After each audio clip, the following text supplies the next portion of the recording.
नमस्कार, बहुत स्वागत है आपका देश की बात में और मैं हूं राजश्री आपके साथ। आज देश की बात में हम बात करेंगे संसद में हुए हंगामे की। किसानों के मुद्दे पर लोकसभा में तो भीड़ की हिंसा पर राज्यसभा में सत्ता पक्ष और विपक्ष के बीच तकरार होती रही। वहीं एक सांसद के बयान से गंभीर बहस विवाद में उलझ कर रह गया। संसद की बात के साथ बात करेंगे सांसदों के वेतन की भी और इसकी चिंता की भी। जब सांसद अपने वेतन को लेकर चिंतित होते हैं तो कैसे बयान दे देते हैं, इसकी भी हम चर्चा आपके सामने रखेंगे और इससे उठे विवाद की भी बातचीत हम आपको बताएंगे आपको कि शीर्ष पदों पर किसको मिलता है कितना वेतन। समाजवादी पार्टी के संरक्षक मुलायम सिंह यादव क्यों डरे हुए हैं और क्यों कह रहे हैं कि चीन को लेकर अब चेत जाने की आवश्यकता है। पाकिस्तान से भी बड़ा दुश्मन चीन कैसे है मुलायम की नज़र में, ये भी हम आपको दिखाएंगे और साथ ही भारत के कूटनीतिक दबाव बनाने की कोशिश के बारे में भी आपको बताएंगे और इससे चीन कैसे अलग थलग पड़ सकता है और कौन सी ऐसी वजहें हैं जिसकी वजह से चीन भारत से लड़ने में हिचक रहा है।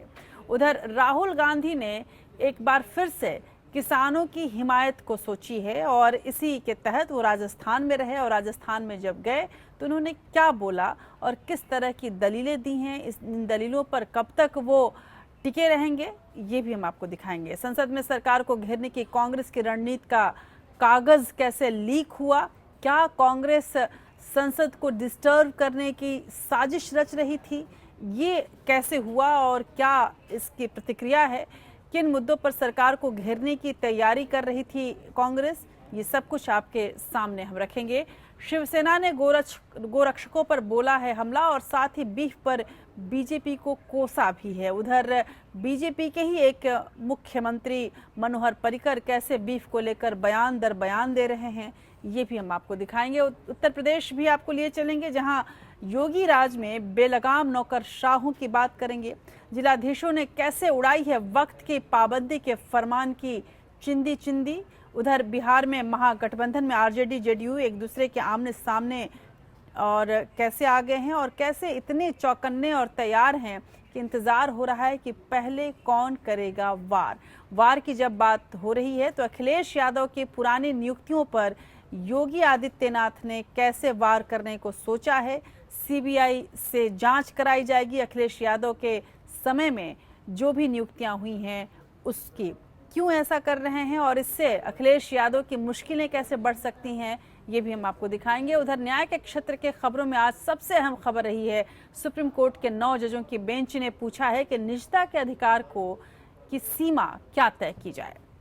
इसी बीच इलाहाबाद हाई कोर्ट ने सरकारी वकीलों की काबिलियत पर शंका जताई है। ऐसा कोर्ट ने क्यों कहा है और क्या कहा है, ये भी हम आपको दिखाएंगे। जम्मू कश्मीर में आतंकवादियों की नाक में नकेल डालने के लिए कौन से उपाय किए गए हैं। उधर पाकिस्तान के कायराना हरकत के जवाब में भारत ने क्या किया है, कैसे पाकिस्तान के कई बंकर तबाह किए गए हैं, इसकी भी हम चर्चा आपके सामने करेंगे।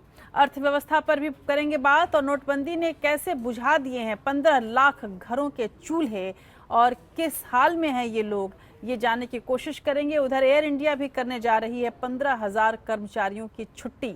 इसके अलावा भी बहुत कुछ बात इतिहास की और बात सिनेमा जगत की भी होगी। सिनेमा जगत की बात चल रही है तो याद आ जाता है मुंबई और मुंबई याद आते ही याद आता है बीएमसी ने किस पर 500 करोड़ का मुकदमा ठोकने की कोशिश शुरू कर दी है और वो कौन सा गाना है जिसको लेकर बीएमसी इन दिनों बेहाल है, तो ये भी हम आपको दिखाएंगे। तो चलिए शुरू करते हैं देश की बात के इस नए सफर को।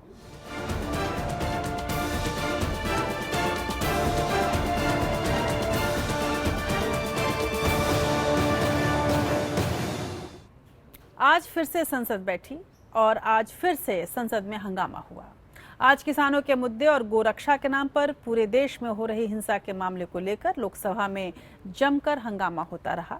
सदन की कार्यवाही भारी हंगामे के कारण 2 बार स्थगित करनी पड़ी। कांग्रेस ने किसानों और हिंसा के मामले को उठाया। उधर राज्यसभा में गोरक्षा के नाम पर हो रही हिंसा पर जारी गंभीर बहस सपा सांसद नरेश अग्रवाल के बयान के बाद विवाद में बदल गई। बीजेपी ने नरेश अग्रवाल के बयान को हिंदू देवी देवताओं का अपमान बताया और तुरंत माफी मांगने को कहा। नरेश अग्रवाल ने माफी मांग ली और उनके बयान को कार्यवाही से हटा दिया गया। लेकिन सवाल इस बात पर जरूर उठता रहा कि नरेश अग्रवाल जो बात बेबात में ऐसे बयान दे देते हैं, क्या सोच समझकर ऐसा बयान दे रहे थे या फिर इसके पीछे भी कोई और राजनीति थी? लोकसभा और राज्यसभा में सदन की कार्यवाही शुरू होते ही विपक्ष ने किसानों और भीड़ की हिंसा जैसे मुद्दों पर तुरंत चर्चा कराने की मांग शुरू कर दी। कांग्रेस, तृणमूल कांग्रेस, वामदल, राष्ट्रीय जनता दल आदि के सदस्य आसन के सामने आकर नारेबाजी करने लगे। लोकसभा में स्पीकर ने नियम 193 के तहत चर्चा कराने की बात कही, लेकिन विपक्ष किसानों और गोरक्षा के नाम पर हो रही हिंसा पर तुरंत बहस की मांग पर अड़ा रहा। प्रधानमंत्री नरेंद्र मोदी की मौजूदगी में ही विपक्षी सदस्यों ने नारेबाजी शुरू कर दी और वॉकआउट कर दिया।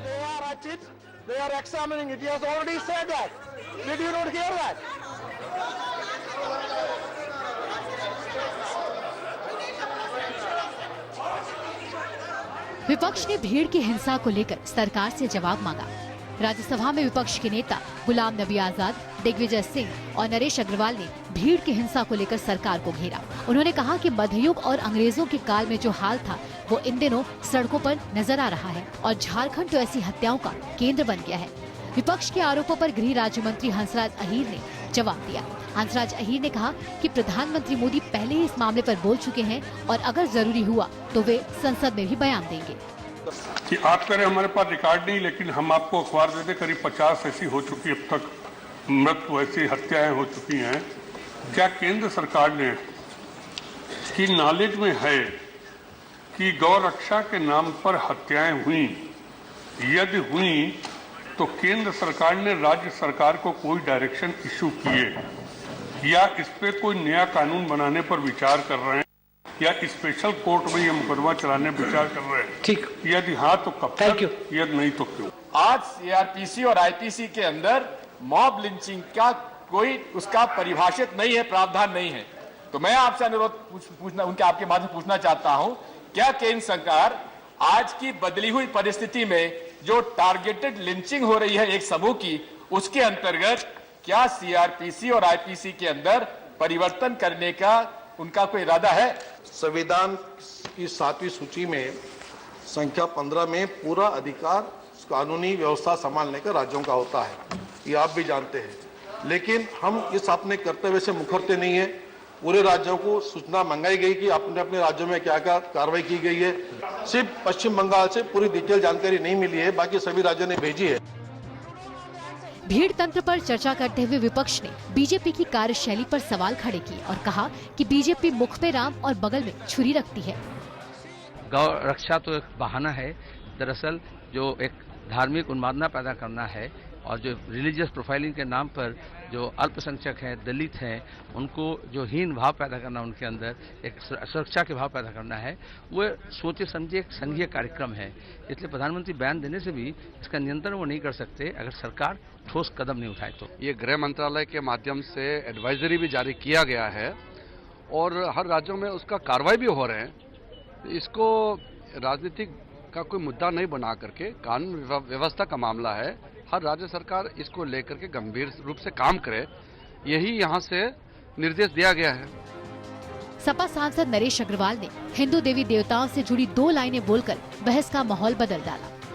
हालांकि उनके बयान को कार्यवाही से निकाल दिया गया, लेकिन बीजेपी इस पर भड़क गई और तुरंत माफी की मांग पर अड़ भी गई। इसके बाद नरेश अग्रवाल ने अपने बयान पर खेद प्रकट किया। कुल मिलाकर विडंबना ये है कि धर्म के नाम पर हिंसा की संसदीय बहस खुद धार्मिक आस्था के सवाल पर अटक कर रह गई। Bureau report, APN।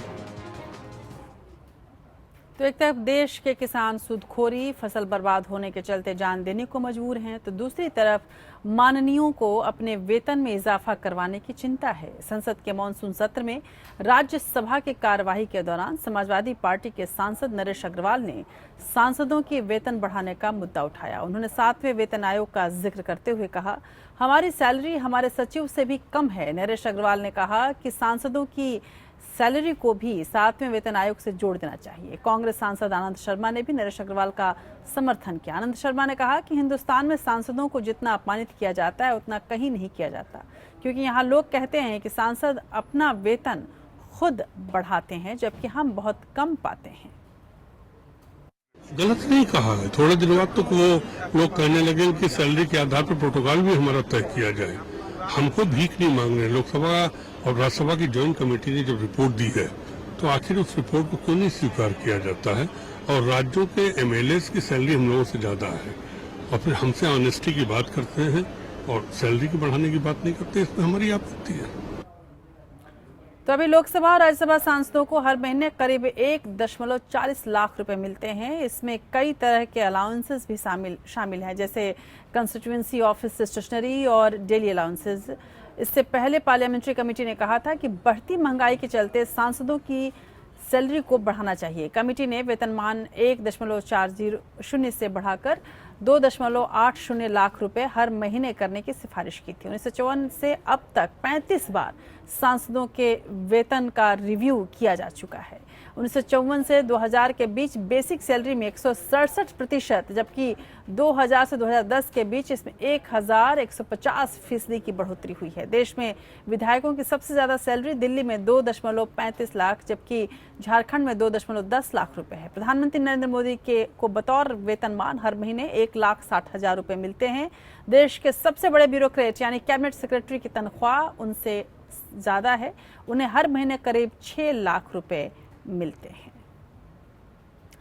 उधर संसद का मानसून सत्र चल रहा है। विपक्ष सरकार को हर कदम पर घेरने की कोशिश कर रहा है, लेकिन इस बीच संसद में सरकार को घेरने का कांग्रेस का प्लान आउट हो गया है।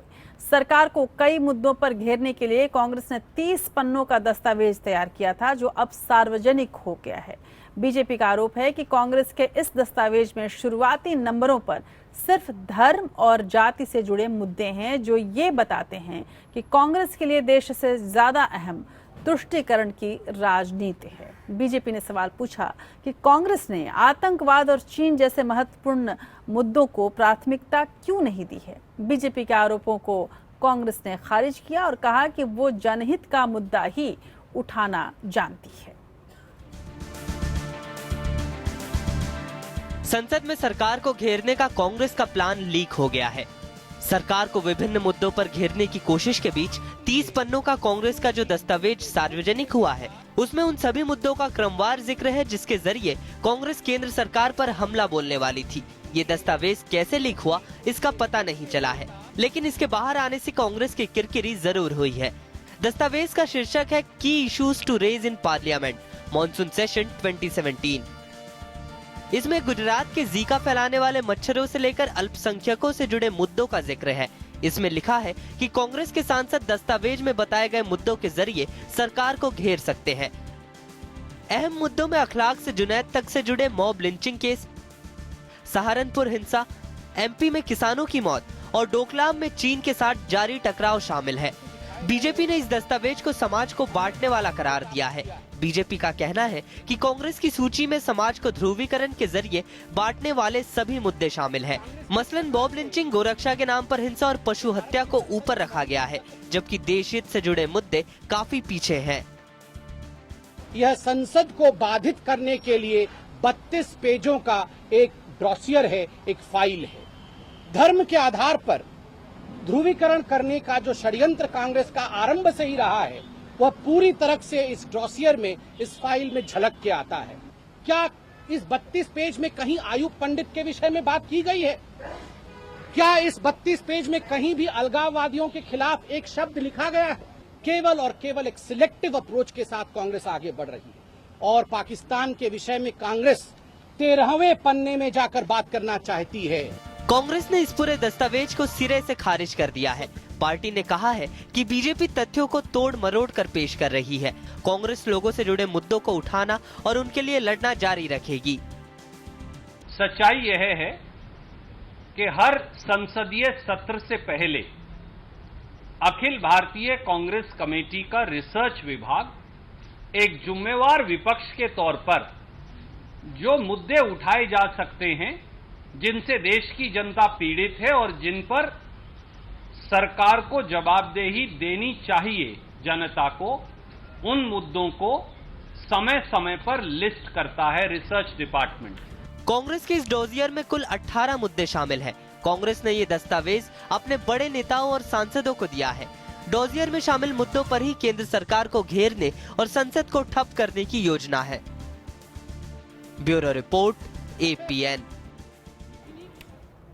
उधर लोकसभा में शून्यकाल के दौरान सपा नेता मुलायम सिंह यादव ने आज सरकार को चीन से सावधान रहने की सलाह दी है। देश के पूर्व रक्षा मंत्री मुलायम सिंह यादव ने कहा है कि चीन भरोसा करने के लायक नहीं है। भारत को पाकिस्तान के बजाय चीन से ज्यादा खतरा है। उधर चीन डोकलाम मुद्दे को लेकर भारत पर लगातार दबाव बनाने की कोशिश कर रहा है। उसने पहले तिब्बत में सैन्य अभ्यास किया और अब ड्रैगन ने इस इलाके में भारी सैन्य साजो सामान और वाहनों को भेज दिया है। हालांकि रक्षा विशेषज्ञों का कहना है कि भारत को चीन के इस दबाव में नहीं आना चाहिए कि कई ऐसे बिंदु हैं जो भारत के पक्ष में हैं।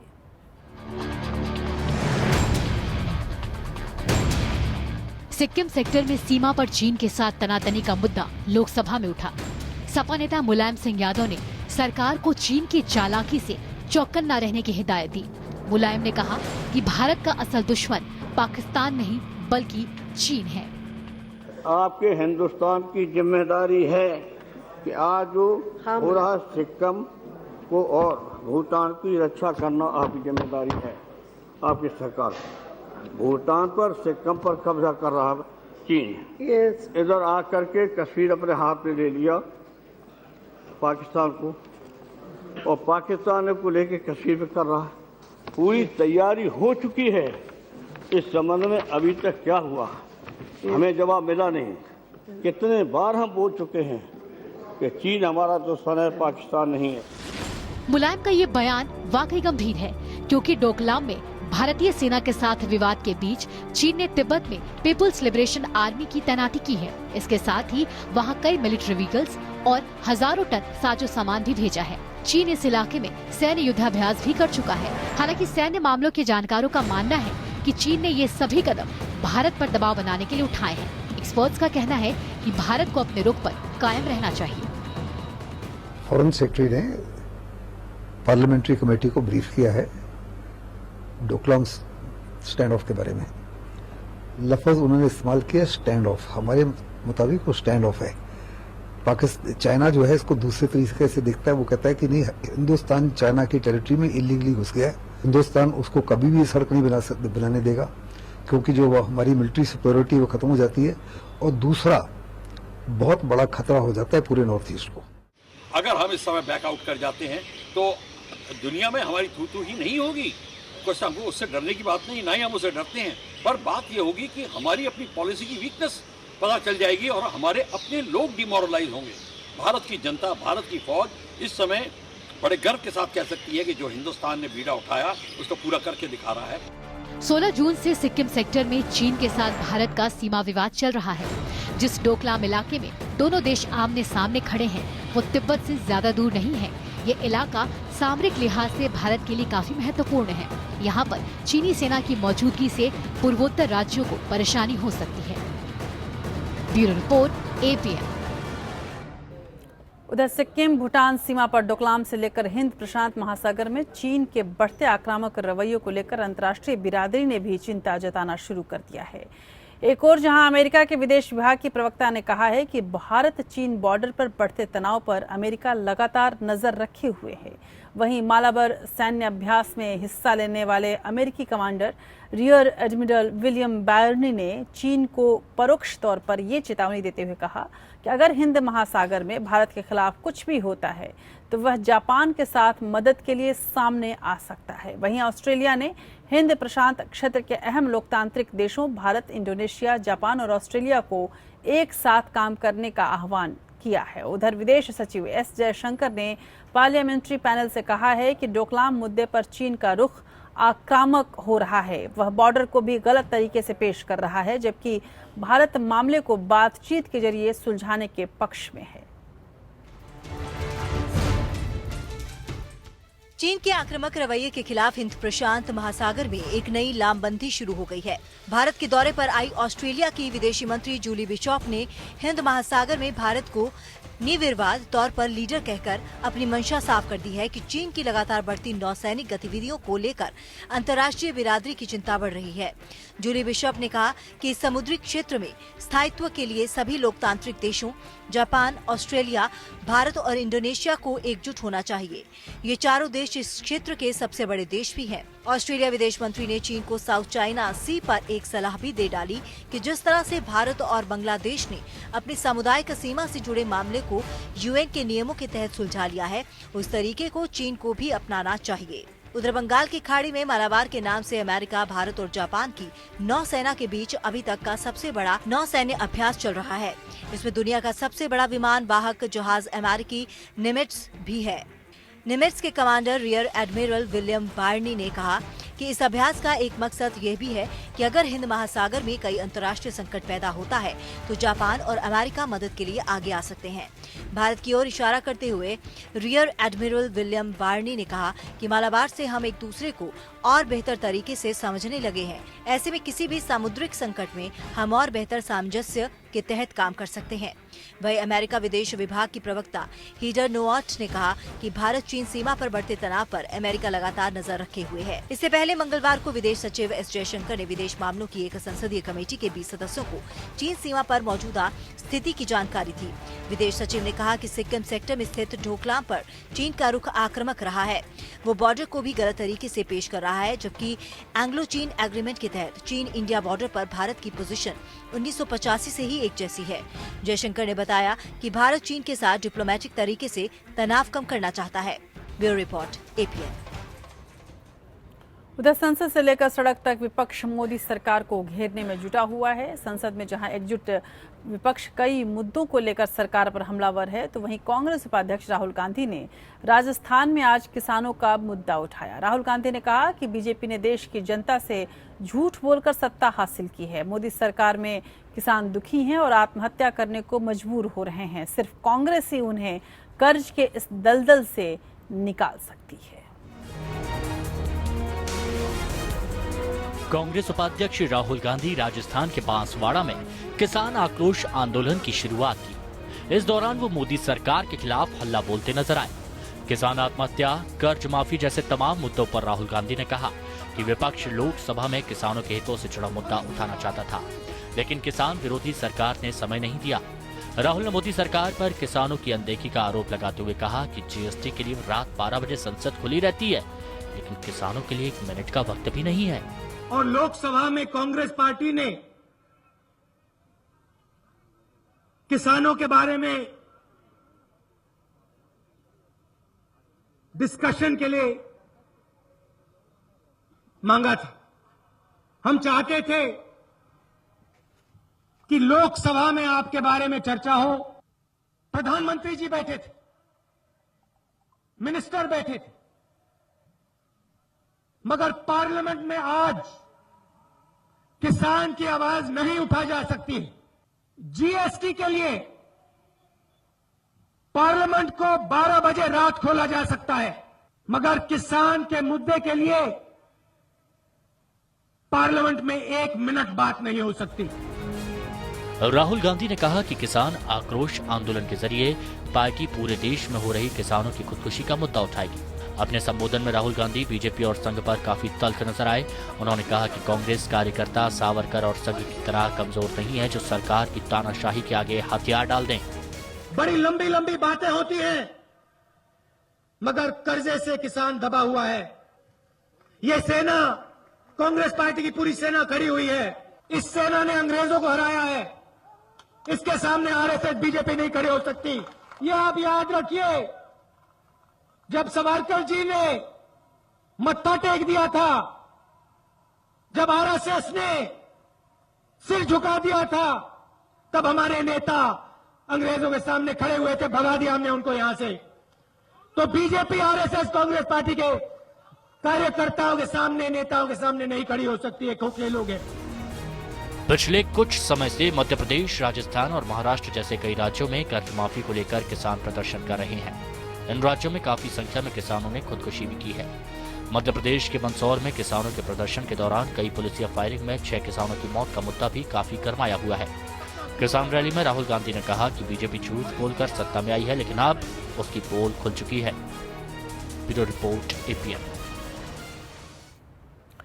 तो सबकी अपनी अपनी खबरें हैं, सबके अपने अपने दुख हैं और सबके अपने अपने मुद्दे हैं। अभी ट्वीट पर एक खबर ये भी आई है कि शाहरुख खान जो इस वक्त अमेरिका में है, उन्हें सिगरेट पीने से रोक दिया गया है, जिसको लेकर वो दुखी हैं। हालांकि वो एरिया स्मोकिंग जोन था। बहरहाल हम और किसी के दुख की बात करते हैं। इस वक्त उत्तर प्रदेश के CM योगी भी अपने अधिकारियों से बहुत दुखी हो सकते हैं आने वाले भविष्य में, क्योंकि CM योगी के आदेश को अनदेखा करने वाले 26 DM की शामत आई है। दरअसल योगी आदित्यनाथ के अचानक किए टेस्ट में उत्तर प्रदेश के 75 में से 26 जिलाधिकारी पास नहीं हो सके हैं और अब इन अधिकारियों की एक लिस्ट जारी की गई है। दरअसल मुख्यमंत्री बनने के बाद योगी आदित्यनाथ ने 24 अप्रैल को जिले के सभी DM को आदेश दिया था कि वे सुबह 9 बजे से 11 बजे तक अपने दफ्तर में मौजूद रहकर जनता की शिकायतें सुनेंगे।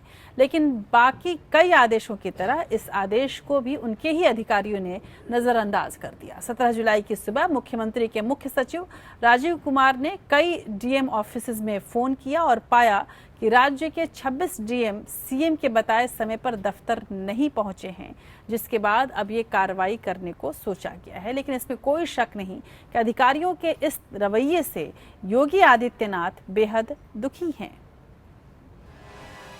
योगी सरकार बने हुए भी 4 महीने ही हुए हैं, लेकिन अधिकारियों में योगी आदित्यनाथ का खौफ खत्म होता जा रहा है। योगी आदित्यनाथ ताबड़तोड़ फरमान जारी कर रहे हैं, लेकिन अधिकारियों पर इसका असर नहीं पड़ रहा।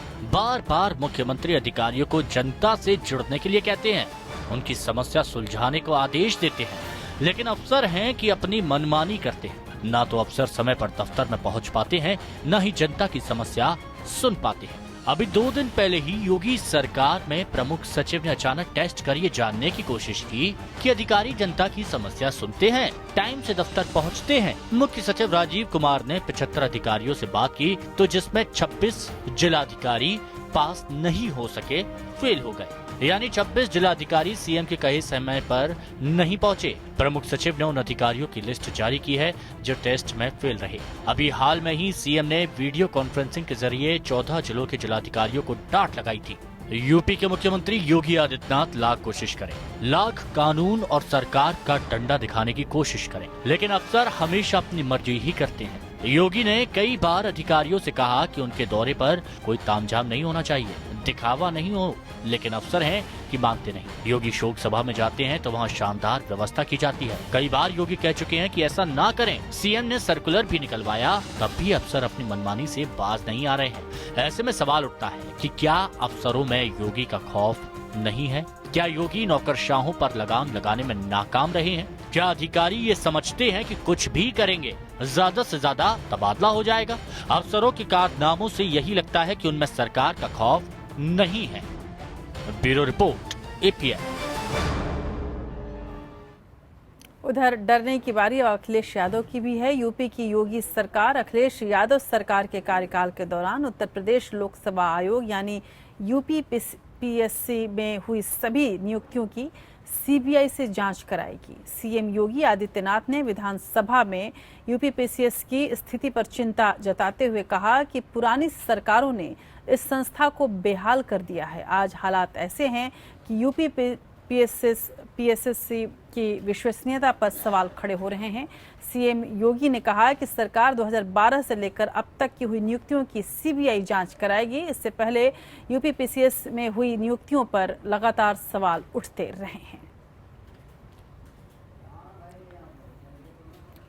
उधर बिहार की बात करें तो बिहार के डिप्टी CM तेजस्वी यादव को लेकर असमंजस अभी भी बना हुआ है। JDU जहां उनसे भ्रष्टाचार के आरोपों पर सफाई मांग रही है, वहीं जब उन्होंने नीतीश कुमार को अपनी सफाई दी, उससे मुख्यमंत्री नीतीश कुमार संतुष्ट नहीं हुए। तेजस्वी ने कहा है कि विधायकों ने उन्हें नेता चुना है, लिहाजा फैसला भी वही करेंगे। नीतीश और तेजस्वी की मुलाकात को लेकर भी चर्चाओं का दौर गर्म है। कांग्रेस इस बैठक से खुश नजर आ रही है और उसे लग रहा था कि इस मुलाकात के बाद बात बन सकती है और सुलह का कोई रास्ता निकल सकता है। अभी भी कांग्रेस को ऐसा लगता है, लेकिन जो सूत्र हैं वो ये बता रहे हैं कि नीतीश कुमार तेजस्वी की 45 मिनट तक दी गई सफाई से बिल्कुल भी मान्य नहीं रख रहे थे और वो उनसे दूरी बनाए हुए रहे और साथ ही नीतीश कुमार की सहमति नजर नहीं आई तेजस्वी यादव की किसी भी सफाई से। तेजस्वी की कुर्सी पर सस्पेंस बरकरार है। खबरों के मुताबिक मुख्यमंत्री नीतीश कुमार के साथ लंबी चली बैठक के बाद भी डिप्टी सीएम की कुर्सी जाने का खतरा बना हुआ है। माना जा रहा है कि तेजस्वी यादव ने अपनी सफाई में जो कुछ कहा है उससे नीतीश कुमार संतुष्ट नहीं है और जेडीयू अपने पुराने स्टैंड पर कायम है। यानी तेजस्वी यादव को अपनी संपत्ति के बारे में राज्य की जनता को एक एक जानकारी देनी होगी। भाई हमारा स्टैंड बड़ा क्लियर है। आरोपों का तथ्यों के साथ पब्लिक डोमेन में आके स्पष्टीकरण हमने मांगा है, तो अपने स्टैंड से पीछे कहाँ जा रहे हैं। मुख्यमंत्री अपने कैबिनेट सहयोगी से बात करेंगे, क्यों नहीं करेंगे, तो ये तो औपचारिक सामान्य सी बात है। उधर इस्तीफे की अटकलों को लेकर तेजस्वी यादव ने कहा कि पार्टी ने उन्हें विधायक दल का नेता चुना है, लिहाजा पार्टी जैसा कहेगी वो वैसा ही करेंगे। तेजस्वी ने अपने ऊपर लगे आरोपों पर सफाई देते हुए कहा कि सीबीआई ने उन्हें जानबूझकर फंसाया है, वो कोर्ट में इसके खिलाफ जाएंगे। लेकिन नीतीश कुमार उनकी सफाई से खुश नहीं दिखे। इस बीच तेजस्वी के अब तक डिप्टी सीएम बने रहने को लेकर विपक्ष ने नीतीश की जमकर खिंचाई की। जीरो टॉलरेंस की बात अगर नई मंत्रिमंडल से अलग करते हैं तो नीतीश जी का जीरो टॉलरेंस पर अपना दिया गया वक्तव्य या शिक्षा का हवा निकल जाएगा। जब इसको ईडी ने लिया है, सीबीआई ने लिया है, एफआईआर किया है, और ये लोग जब तक प्रामा फेसी केस एस्टैब्लिश नहीं होता तब तक एफआईआर नहीं करते। कौन ऐसी कार्रवाई है जो कि कहते थे कि हमसे आकर के मिलके या जनता के डोमिनियन में वो कुछ बोले? ये तो सिर्फ एक बहाना था, नीतीश कुमार जी का बहाना है। भ्रष्टाचार के आरोपों में घिरे तेजस्वी यादव को लेकर अटकलों का दौर जारी है। हर दिन उनके भविष्य को लेकर कयास लगाई जा रही हैं। जीडी की ओर से दिया गया वक्त भी निकल गया है, बावजूद इसके तेजस्वी अपने पद पर बने हुए हैं। माना जा रहा है कि जितना दबाव आरजेडी के ऊपर तेजस्वी के इस्तीफे को लेकर है, उतना ही दबाव जेडीयू पर गठबंधन धर्म निभाने और उसे बचाने का है। लिहाजा दोनों पार्टियां एक दूसरे को मौका दिए जा रही हैं। Bureau report APN. तो एक तरफ जहां विपक्ष गोरक्षा के नाम पर हो रही हिंसा को लेकर सरकार पर आक्रामक है, वहीं बीजेपी सरकार की सहयोगी शिवसेना ने भी गोरक्षकों को लेकर केंद्र सरकार पर निशाना साधा है। शिवसेना ने अपने मुखपत्र सामना में गोरक्षा की तुलना बिजनेस से करते हुए कहा कि पीएम मोदी के कहने पर भी ये दुकान बंद नहीं हो रही है। शिवसेना ने धर्म के नाम पर हिंसा कर रहे हिंदुत्व के कथित ठेकेदारों को आईना दिखाने का काम किया है। अपने मुखपत्र सामना में शिवसेना ने पूछा है कि ये गोरक्षक कौन है जो लोगों की जान ले रहे हैं। यहाँ तक कि प्रधानमंत्री नरेंद्र मोदी भी इस पर सवाल करने लगे हैं। सामना के संपादकीय में सांसद संजय राउत ने गोरक्षा की तुलना बिजनेस से की है और कहा है कि पीएम मोदी के कहने पर भी ये लोग अपनी दुकान बंद नहीं कर रहे हैं। शिवसेना ने कहा है कि पाकिस्तान तो यही चाहता है कि हिंदुस्तान में हिंदू मुसलमान आपस में छोटे छोटे मुद्दों पर लड़ते रहें और धर्म के नाम पर देश बंट जाए। लेख में हाल ही में अमरनाथ यात्रियों की बस पर हुए हमले का भी जिक्र किया गया है। साथ ही पूछा गया है कि कथित गोरक्षक उस वक्त कहाँ थे जब निर्दोष लोगों को मारा जा रहा था। लेख में आगे कहा गया है कि जिस ड्राइवर ने कई लोगों की जान बचाई वो खुद भी मुस्लिम था। शिवसेना ने अपने मुखपत्र सामना में इस बात पर भी निशाना साधा कि बीजेपी शासित कई राज्यों में ही बीफ पर बैन नहीं है, जबकि कई गैर बीजेपी राज्यों में पहले से लागू है। शिवसेना का ये लेख बीजेपी के साथ साथ हिंदुत्व को लेकर हिंसा के खिलाफ एक अच्छे बयान के तौर पर देखा जा रहा है। Bureau report APN. और अब देखते हैं नेशनल टॉप 5 खबरें। संसद के मानसून सत्र शुरू होने से पहले संसद में ही बीजेपी संसदीय दल की बैठक हुई। बैठक में विदेश मंत्री सुषमा स्वराज ने हाल ही में प्रधानमंत्री नरेंद्र मोदी की विदेश यात्रा की तारीफ की। वहीं वित्त मंत्री अरुण जेटली ने जीएसटी पर अपनी बात रखी। सुषमा स्वराज ने कहा कि हाल ही में जो प्रधानमंत्री की यात्राएं रही हैं, वो ऐतिहासिक थी।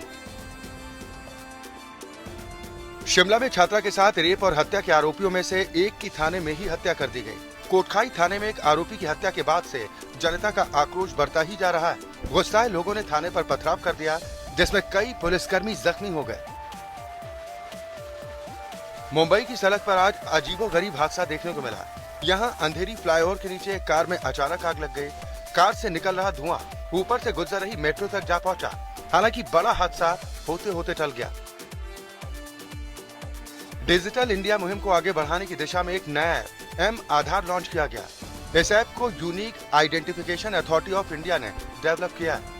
इस ऐप में जरूरी जानकारी जैसे नाम, जन्मतिथि, लिंग और पते के साथ साथ यूजर का फोटोग्राफ होगा।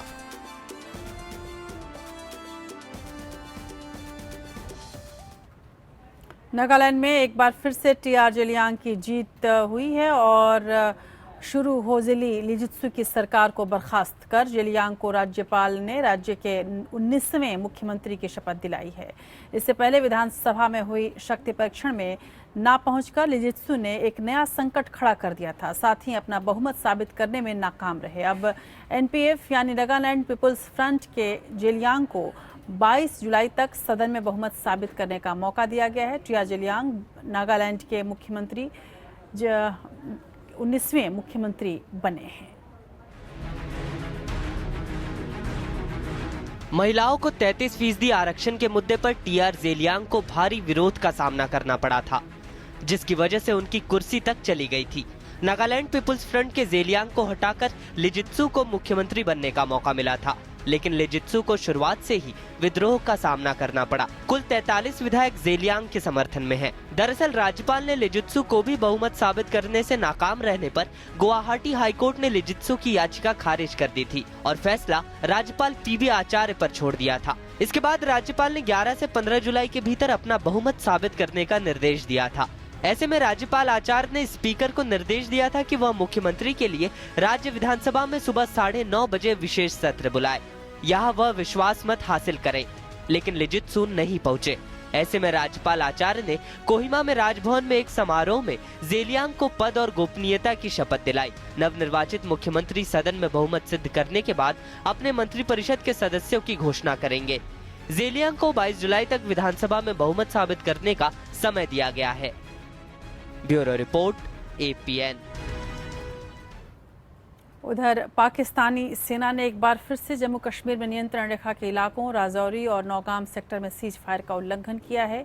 भारत पाकिस्तान की तरफ से हो रही अंधाधुंध फायरिंग की और मोर्टार का कड़ा जवाब दे रहा है। भारतीय सेना ने भी जोरदार और प्रभावी रूप से पाकिस्तान की इस नापाक हरकत का जवाब दिया है। पाकिस्तानी सैनिकों ने लगातार जम्मू कश्मीर के नौशेरा, नौगाम, कुलगाम में नियंत्रण रेखा पर संघर्ष विराम का उल्लंघन कर गोलीबारी कर रहे हैं और इसी बीच नौशेरा के कल गोलीबारी में घायल जेसीओ शशि कुमार की आज शहादत हो गई। पाकिस्तान के सीज फायर उल्लंघन के जवाब में भारतीय जवान की गोलीबारी में पाकिस्तान को भी भारी नुकसान पहुंचा है। खबरों के मुताबिक कई पाकिस्तानी सैनिकों के मारे जाने की खबर है, जबकि कई घायल भी हुए हैं। खबर यह भी है कि भारतीय सेना ने पीओके में मेंढर सेक्टर में पाकिस्तानी बंकरों और वाहनों को तबाह कर दिया है। तो जम्मू कश्मीर में आतंकियों के खात्मे के लिए सरकार और सेना ने एक नया प्लान तैयार किया है। इस प्लान के तहत आतंकियों के खात्मे के लिए अब सेना का साथ अपने काम में माहिर और दुनिया के सबसे खतरनाक नौसेना मार्कोस के कमांडो देंगे। भारत के मरीन कमांडो दुनिया के बेहतरीन कमांडो के रूप में जाने जाते हैं। इन्हें मार्कोस कहा जाता है। मुंबई हमले के दौरान ताज होटल पर आतंकी हमले में पहला मोर्चा संभालने वाले भी यही कमांडो थे। और यही नहीं, सरकार ने अब ये भी सुनिश्चित किया है कि जब भी कोई आतंकी मारा जाएगा तो उसके अंतिम संस्कार के दौरान होने वाले समारोहों पर सेना और सरकार दोनों ही नजर रखेगी, क्योंकि इसी दौरान सबसे ज्यादा गैर भारतीय गतिविधियां होती हैं। कश्मीर घाटी में अब आतंकियों की खैर नहीं। मौत बांटने वाले आतंकवादी अब मांगेंगे पनाह। सेना की मदद के लिए घाटी में उतारे गए हैं सबसे खतरनाक मार्कोस कमांडो।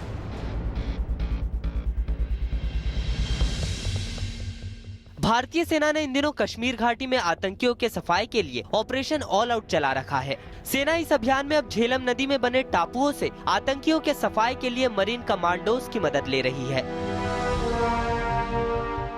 नौसेना ने आतंकियों के खात्मे के लिए एक लेफ्टिनेंट कमांडर की अगुवाई में 30 मरीन कमांडोज को बुलर झील में स्थायी रूप से तैनात किया है। इससे पहले सेना ने झेलम नदी में जा छिपे आतंकियों के खिलाफ अपने हालिया ढूंढो और खत्म करो अभियान के दौरान भी विशेष मरीन कमांडोज दस्ते मार्कोस की मदद ली थी।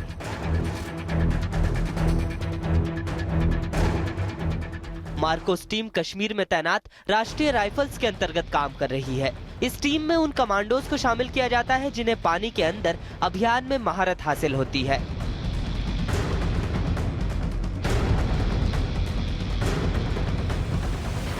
खबरों के मुताबिक झेलम नदी और आसपास बने टापू घने जंगलों से घिरे हैं, जहां आतंकी खुद को और अपने हथियार आसानी से छिपा लेते हैं। ऐसे में मार्कोस कमांडो पानी के अंदर अंदर तैर कर वहां पहुंचते हैं और फिर उन इलाकों की तलाशी लेकर आतंकियों और उनकी पनाहगाह को खत्म कर देते हैं। मार्कोस कमांडो को ट्रेनिंग के दौरान बेहद कड़ी मशक्कत करनी पड़ती है। मार्कोस जल, थल और वायु सभी जगह ऑपरेशन को अंजाम देने में महारत हासिल रखते हैं। इनके पास हाईटेक हथियारों के साथ कई अन्य उपकरण भी होते हैं। इन्हें बेहद मुश्किल मिशन जैसे समुद्री लुटेरों को खत्म करने के काम में लगाया जाता है। Bureau report, APN। तो नोटबंदी से दूरगामी फायदे जो भी हों, लेकिन रोजगार के क्षेत्र पर इससे खासा बुरा असर पड़ा है। इस साल जनवरी से अप्रैल के दौरान करीब 15 लाख लोगों को नौकरियां गंवानी पड़ी हैं। CMIEE यानी centre for monitoring Indian economy के तिमाही सर्वे के मुताबिक 2017 की पहली तिमाही में करीब 15 लाख नौकरियां कम हो गई हैं। अगर एक कमाऊ शख्स पर घर के 4 लोग आश्रित हैं तो इस लिहाज से PM नरेंद्र मोदी के एक फैसले से 60 लाख से ज्यादा लोगों की रोटी के लिए परेशान होना पड़ा है।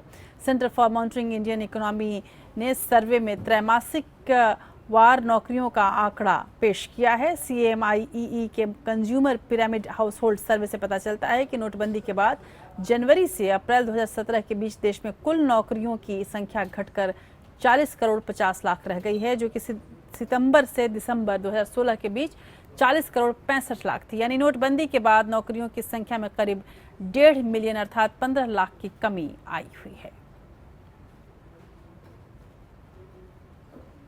उत्तर प्रदेश की सरकारी एयरलाइंस एयर इंडिया के निजीकरण की तैयारी चल रही है, लेकिन अब खबर यह है कि इस तैयारी के बीच एयर इंडिया एक अहम योजना तैयार कर रही है, जिसके मुताबिक वो बड़ी संख्या में अपने कर्मचारियों की छंटनी करेगी। बताया जा रहा है कि एयर इंडिया अपने 1/3 स्टाफ की छंटनी करने की योजना पर काम शुरू कर चुकी है। इसके चलते कंपनी लगभग 15,000 कर्मचारियों को वॉलंटरी रिटायरमेंट देकर अपने ऊपर भार को कम करेगी। हालांकि केंद्र सरकार ने इसका खंडन किया है और कहा है कि उसने ऐसी योजना कोई अभी नहीं बनाई है। एयर इंडिया पर फिलहाल 50,000 करोड़ रुपए का कर्ज है। सरकार ने 2012 में कंपनी को 23,000 करोड़ रुपए की मदद की थी। इसके बाद भी एयर इंडिया कर्ज के संकट में है। हाल ही में एयर इंडिया ने अपने विमान के बेड़े को बढ़ाने के लिए दिए गए सभी ऑर्डर को स्थगित कर दिया था। साथ ही खर्चा काटने के लिए एयर इंडिया ने इकोनॉमी क्लास में नॉनवेज खाना देने बंद करने की घोषणा कर दी थी और कंपनी ने बड़े साइज के 8 बोइंग 787 को लीज पर लेने की योजना को भी रद्द कर दिया था। क्या निजता का अधिकार मूल अधिकार है? सुप्रीम कोर्ट ने इस मामले पर सुनवाई के दौरान सुप्रीम कोर्ट ने ये टिप्पणी की कि ये असीमित नहीं हो सकता निजता का अधिकार। याचिकाकर्ताओं ने दलील रखी कि स्वतंत्रता के अधिकार में निजता का अधिकार निहित है।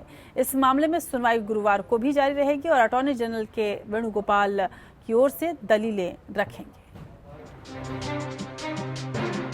सरकारी योजनाओं में आधार की अनिवार्यता पर शुरू हुई सुनवाई में अब पहले ये तय होना है कि क्या आधार की अनिवार्यता से निजता के अधिकार का उल्लंघन होता है और क्या ये मूल अधिकार का हिस्सा है।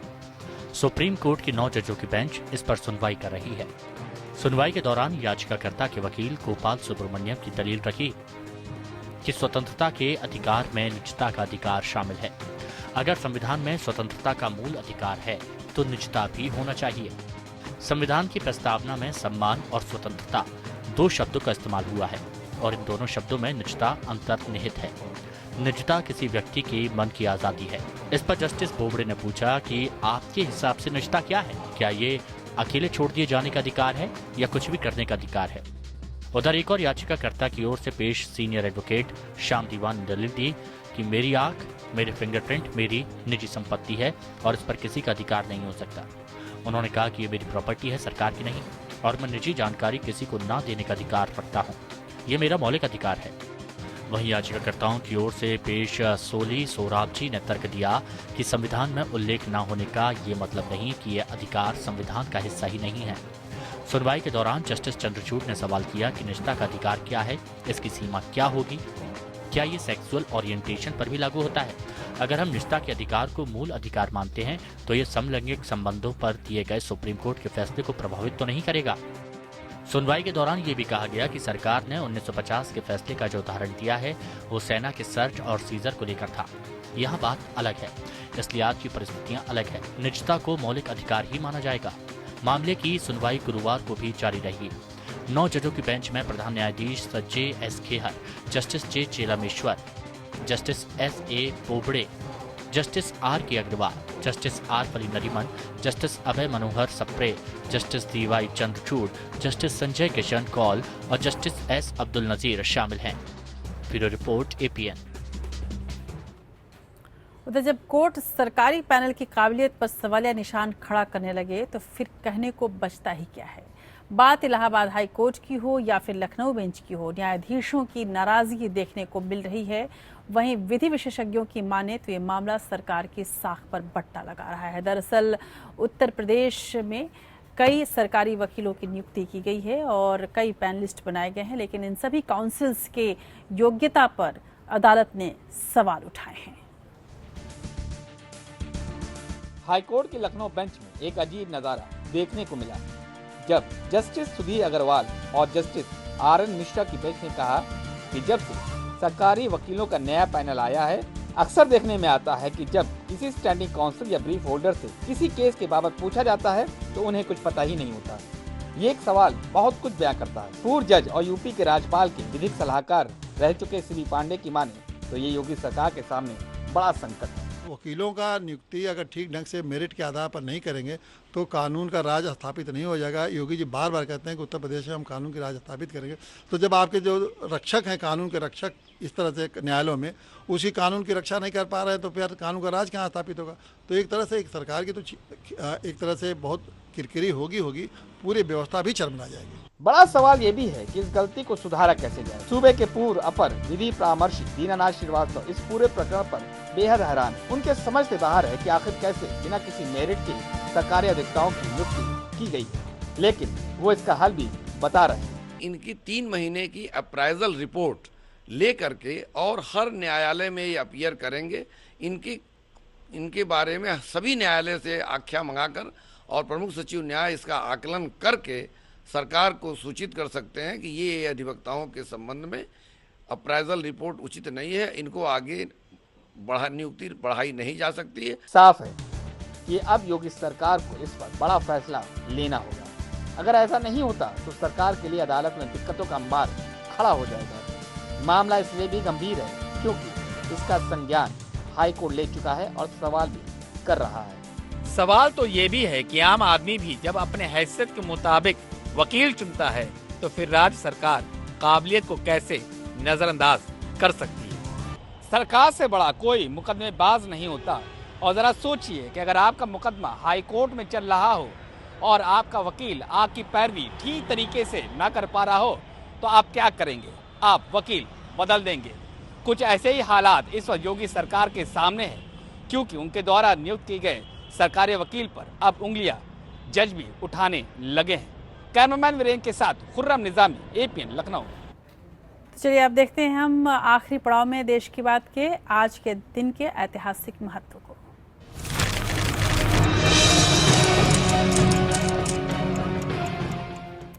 उन्नीस जुलाई 1814 में रिवॉल्वर का आविष्कार करने वाले सैमुअल कोल्ट का आज जन्मदिन है और आज ही के दिन अमेरिका में उनका जन्म हुआ था। 19 जुलाई 1827 में अंग्रेजों के खिलाफ आज़ादी की जंग लड़ने वाले क्रांतिकारी मंगल पांडे का जन्म उत्तर प्रदेश के फैजाबाद जिले में हुआ था। और 19 जुलाई 1900 में फ्रांस की राजधानी पेरिस में पहली बार मेट्रो रेल चली थी। हालांकि इससे पहले दुनिया की पहली मेट्रो सेवा लंदन में शुरू हो चुकी थी। और 19 जुलाई 1969 में समाज के सभी वर्गों तक बैंकों की पहुंच बनाने के लिए भारत सरकार ने 50 करोड़ से ज्यादा जमा राशि वाले देश के 14 बड़े बैंकों का राष्ट्रीयकरण किया था। और 19 जुलाई 1974 में जालियांवाला बाग हत्याकांड के मास्टरमाइंड जनरल डायर को मारने वाले क्रांतिकारी उधम सिंह की अस्थियां लंदन से नई दिल्ली लाई गई थी। तो आज देश की बात में बस इतना ही। नमस्कार।